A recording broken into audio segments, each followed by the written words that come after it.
Now you are standing in front of Linköping's fire station, which was built in 1915. The fire brigade was made up of volunteers until 1865, after which professional firemen were employed. The first fire station was next to the church of St. Lars. A discussion lasting over 20 years came to an end when this brick building was inaugurated. The fire station was built on the town's highest point for a reason.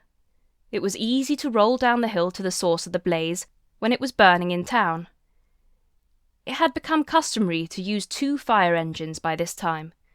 Before then, horse-drawn carriages with ladders were used. A steam engine was put into service in 1889.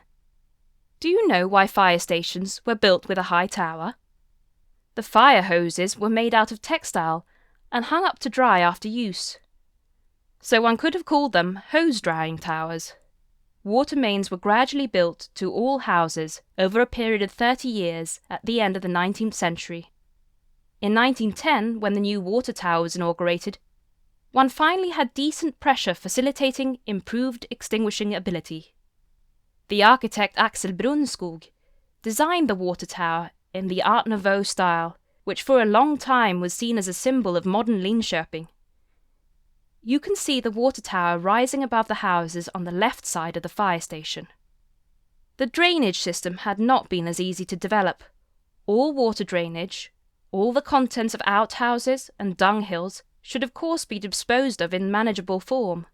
This was a long drawn-out proposition, since there was a conflict of interest between those who wanted to defend house owners from costs and doctors, vets and pharmacists with health concerns. They were the ones looking after the sick people and livestock because of open sewers and dung heaps in the middle of the town.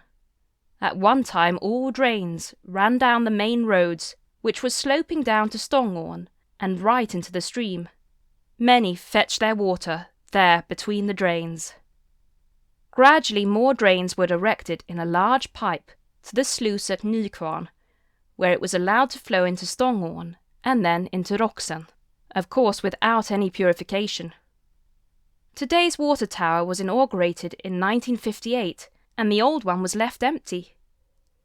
The old water tower was gradually converted to quite unique flats, which were inaugurated in 1988. From up there one has the best view of the town. Electricity slowly came to be viewed as something positive. When the old gasworks had served out its time, in 1898, a new and expensive gasworks was planned, as opposed to the neighbouring town of Norrköping, who had converted to electricity. Thanks to the far-sightedness of a man named Jan O. Nilsson, even Linköping eventually got its electrical power station. He himself bought a waterfall in the Motala River and started the production of electricity. Then one had to install electric cables to the houses in town.